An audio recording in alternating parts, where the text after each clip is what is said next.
La palabra, diputado Luis Carlos. Bueno, muchas gracias. Pues primero, doctor Julio César, pues muy buenos días. Muchas gracias por toda la información. Yo simplemente no, pues realmente tengo una serie de anotaciones que le he hecho de manera pues, muy pegado a la letra de lo que, y muy pendiente de su exposición.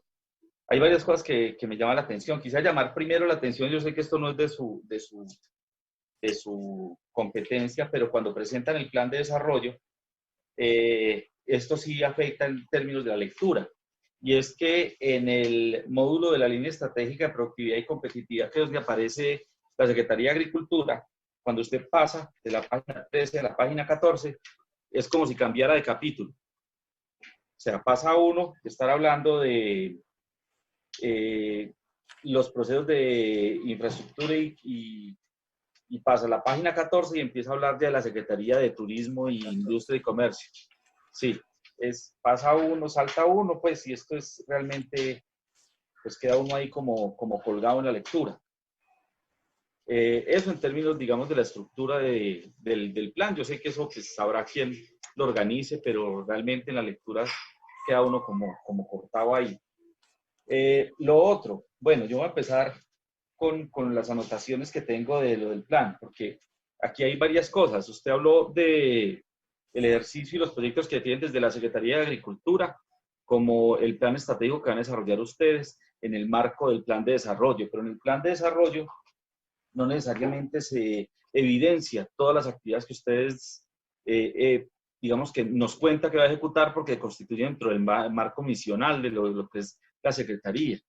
Hay elementos que son, digamos, muy contundentes. Recordemos que hay unos criterios de la Corporación Regional que no los veo incorporados en este plan de desarrollo. O sea, las observaciones que hace la Corporación Regional, pues no, digamos, no se ven ahí. Y pues se lo digo a usted, aunque esto no es específicamente al componente de la Secretaría de Agricultura, sino a todo el plan de desarrollo.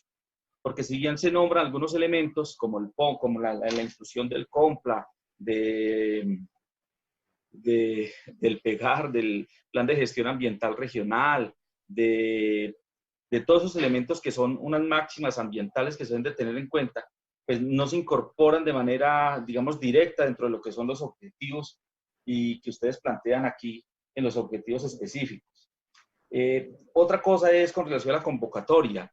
Claro que hay una convocatoria, digamos, amplia y eso, pero hay sectores que quedan marginados y es un llamado de atención, por ejemplo, a la gobernación del departamento, porque se esperaba se incluyera la política pública para negritudes, para que sean tenidos en cuenta ellos como un sector determinante dentro de lo que es el departamento, y resulta que eso no se incluyó en esta sección de extras, por ejemplo. O sea, no está incluido la condición. Y ellos, por ejemplo, tienen una carta particular de ellos, de las negritudes, que no fueron tenidos en cuenta en la formulación del plan de desarrollo. Lo mismo de dos comunidades indígenas, aquí hay mucho indígena. Yo voy a aclarar esto porque muchos digamos que no lo pueden tener presente. Aquí hay mucho indígena. Pero se tienen en cuenta son las asociaciones y comunidades indígenas que tienen territorio. Y justamente las dos asociaciones con que cuentan con territorio son las que me envían una carta diciéndome de manera independiente que no fueron tenidos en cuenta para la formulación del plan. Entonces ahí en los elementos diagnósticos empieza uno, digamos, a tener esto. O sea, yo avalo y entiendo hasta dónde llega la gestión de convocatoria, pero sí muy interesante que se tuviera en cuenta las asociaciones y el concepto previo, la consulta previa que se hace sobre estas poblaciones que son determinantes. Con relación a lo que ustedes plantean, ¿cierto? Dentro de lo que es el fortalecimiento de la economía local, hay muchos elementos que digamos que compartimos porque lo hemos conversado ya sobre la importancia de hacer un fortalecimiento de la economía local por encima del fortalecimiento a las economías foráneas que están llegando y que han afectado realmente lo que es el desarrollo del agro y el sector, sobre todo agrícola y agroindustrial local, pero que sí ha afectado de otra forma a la economía de nosotros. Y eso, porque las buenas prácticas agrícolas, pues uno siempre escucha hablar de buenas prácticas agrícolas. Lo que pasa es que cuando se habla de buenas prácticas agrícolas, a mí me preocupa mucho porque aquí tenemos una serie de factores que nos siguen afectando de manera muy fuerte en la parte, no solo no lo ambiental, en la condición de salud del sector rural del Quindío. Y eso te hablo particularmente sobre, por ejemplo, la empresa Campo Limpio, que tiene la condición de recoger todos los desechos de agroquímicos y de residuos químicos que se generan en el campo y que realmente aquí a nivel del departamento cumple, digamos, una precaria, eso lo tenemos ya más que trabajado con todos los soportes para aportarle sobre eso y mirar si se puede reevaluar esa condición de esta empresa, porque lo que uno ve es que el manejo de los residuos químicos del departamento son absolutamente nefastos para las condiciones ambientales de nuestra región. O sea, tenemos todo el soporte de carácter documental en términos de fotografías, videos y testimonios, porque incluso se llega a los funcionarios de los municipios, son quienes tienen el contacto con esto, resultando un manejo de altísimo riesgo para estas personas que antes del COVID ni siquiera usaban tapabocas para el manejo de estos químicos, que en su gran mayoría son de carácter mortal. Hay varios elementos que quería llamar la atención. Cuando se habla del convenio con el ICA se volvió un elemento, un factor, digamos, aquí en el Quindío es una oficina de trámite y eso yo creo que todo productor agrícola y pecuario lo sabe. El ICA no cumple otra función que solicitar trámites, que hay que hacerlos es en la oficina del ICA. Pero no hay un elemento control del ICA sobre las prácticas agrícolas en el departamento. De eso no hay absolutamente nada. Y misionalmente es la encargada a desarrollar eso. Entonces, cuando uno mira eso, pues realmente lo de las buenas prácticas, pues no se cumple. Que cuando se garantiza, hay cosas que quedan en el aire, y que cuando se garantiza la exportación de un producto, tiene que cumplir con unos parámetros, sí, pero lo que se ha venido generando es una cosa bien particular, que también lo tenemos muy documentado, y es que los agroquímicos que se utilizan ahora son de una baja residualidad, o sea, permanecen poco tiempo en la planta, lo que permite hacer exportación de ellos, pero en el ambiente nos quedan a nosotros todos los pasivos ambientales, y eso es lo que venimos, digamos, generando y denunciando ya desde hace varios años aquí el departamento, porque eso ha llevado al envenenamiento de las aguas. Y el plan de desarrollo del departamento, pues debería de tomar una mirada muy fuerte alrededor de eso, porque el sector productivo agrícola es, digamos, la base de lo que somos nosotros como región. El departamento del Quindío hoy más que nunca se debe fortalecer desde lo que es la producción agrícola y pecuaria, que entre otras cosas, el sector pecuario no aparece en el plan de desarrollo.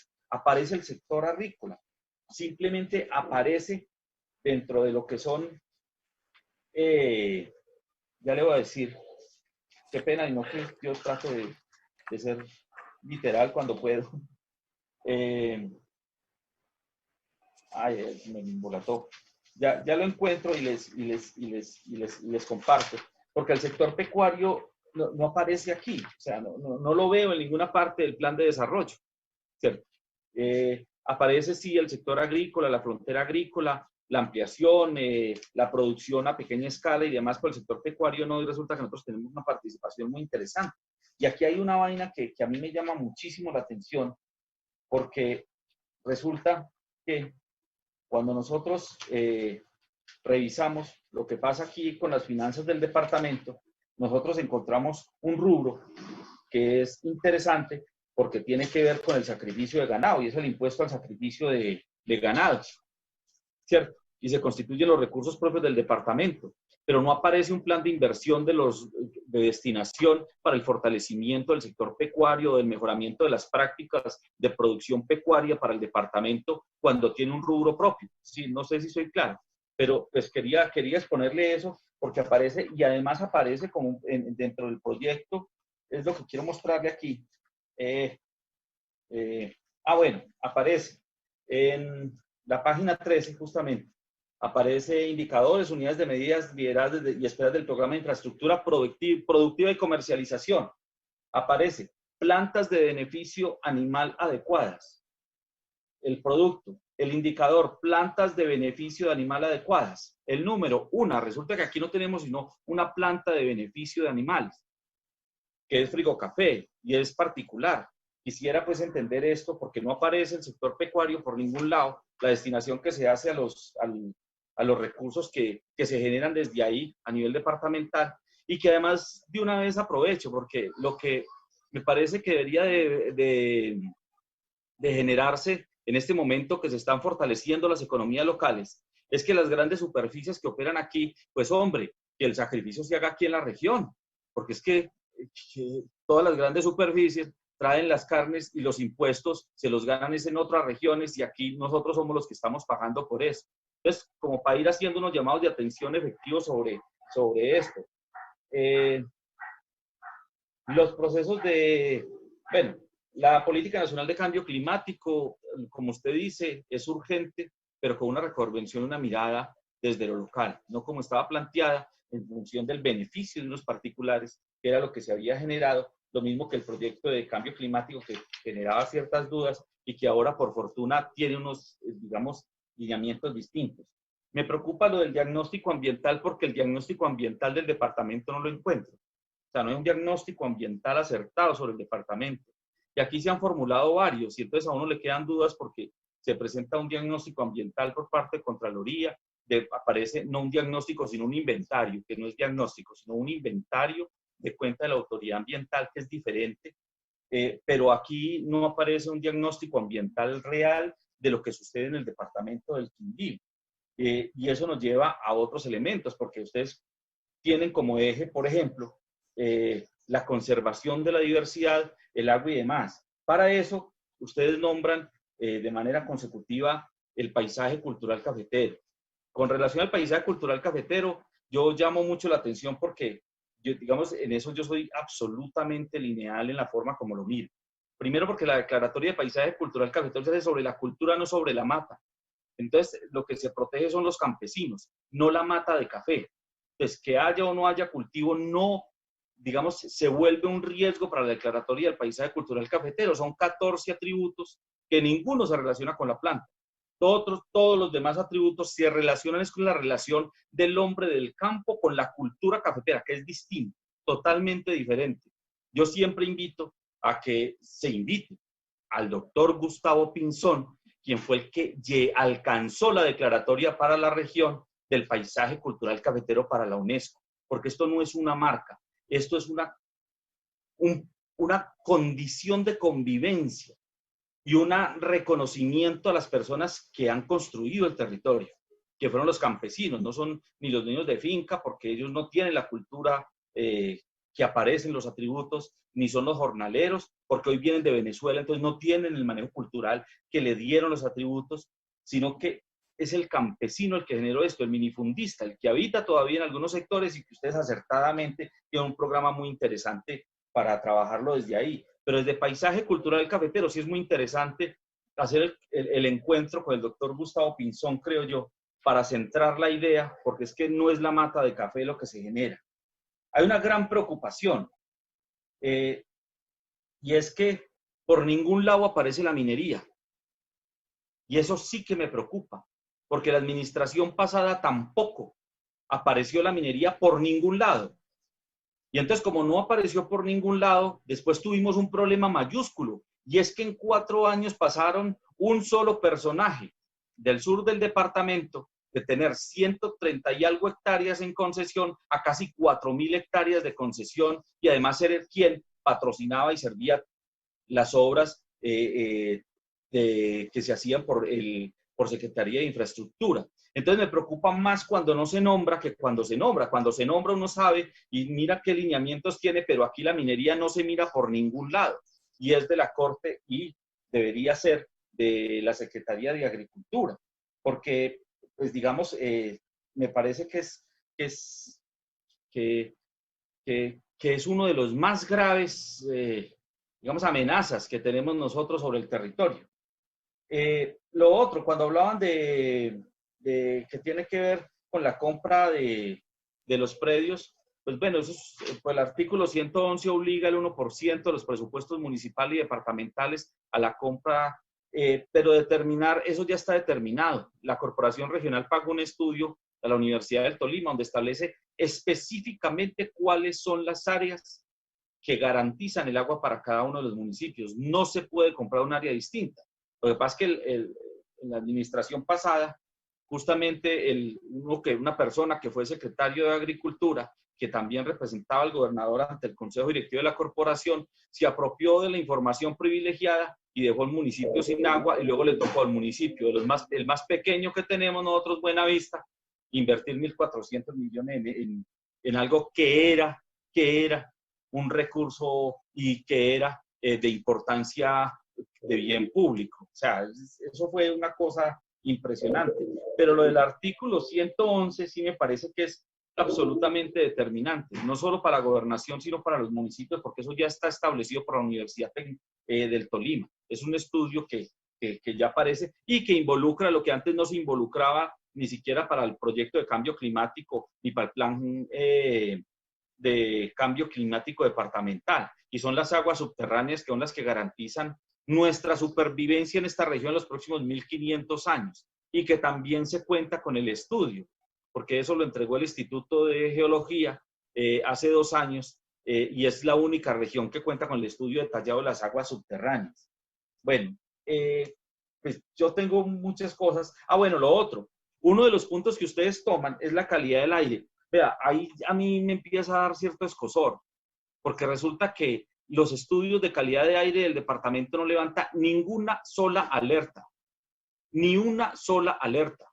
Y eso sí me llama la atención, que se tenga como un punto a llevar a cabo dentro del plan de desarrollo cuando no se presentan riesgos sobre la calidad del aire en el departamento. O sea, no entiendo cómo, por eso me preocupaba lo del diagnóstico, porque es que uno mira los diagnósticos y si hay unas alertas que se tienen que llevar, pues digamos, obligaría a unas actuaciones o un direccionamiento del plan de desarrollo en ese sentido. Pero la calidad del aire no representa ni ha representado ningún riesgo, ninguno.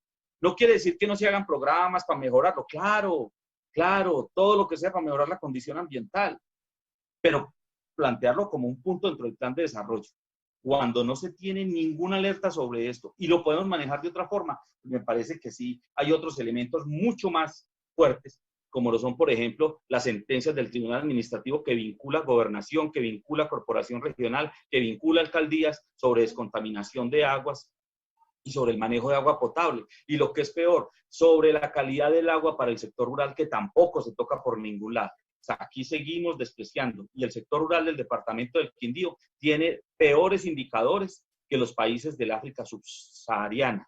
O sea, nos encontramos en una condición realmente dramática en función de los servicios básicos para el sector rural. Y eso, digamos que es muy difícil. Y lo otro es que gran parte del plan de desarrollo se basa en el desarrollo de soberanía alimentaria, lo cual celebro yo, pero ahorita que hay una gobernanza de soberanía alimentaria. Y esa gobernanza de soberanía alimentaria, pues hay que, digamos, no la exhiben por ningún lado, digamos, no la muestran, pero me parece que ahí se resume toda la política sobre la condición de disminución de la huella de carbono en los productos y de alcanzar unos niveles de sostenibilidad en términos de soberanía alimentaria. Y hay otros elementos, pues, pero ya me extendería muchísimo.